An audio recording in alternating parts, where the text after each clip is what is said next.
produsele fac diferența. Am mai avut, încerc să mai filtrez câteva între timp. Prima ce mi-aduc aminte este trecerea. Sunt persoane care au consumat miere și din anumite conjuncturi n-au mai ajuns de la mine, în general de la apicultori, dar de la mine spun caz punctat. Și am ajuns într-o conjunctură în care nu ne-am mai întâlnit, nu ne-am intersectat și am fost nevoit, fiind obișnuit să consume miere, să cumpere din comerț altă miere.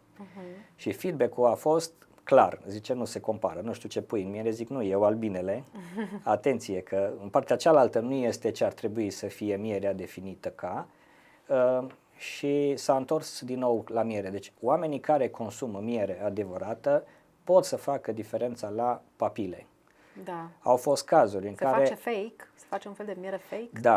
Da, se numește cupaj, adică este un amestec dintre o miere ok, produsă în stup, în mod natural, și o miere cupajată, o miere care e dintr-un sirop, să-i spun așa, și nu prea văzut gușa albinei.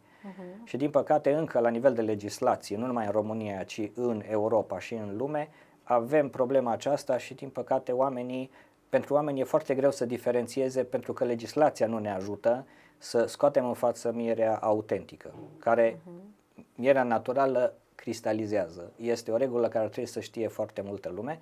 Mierea naturală cristalizează. Un borcan de miere cristalizat de sus până jos, compact, frumos, este o miere naturală, care vine, apropo, cu trecerea în timp, în iarnă. Da, din experiența ta, pentru că ți-ți place foarte mult să vorbești despre albine, că de asta te-am și chemat aici să ne faci poftă, să ne hrănim să vă îndulcesc puțin sănătos măcar. Și să facem profilaxie pentru iarna care vine. Da. Și noi și copiii, mai ales copiii noștri. Dar ce te fascinează pe tine la albine?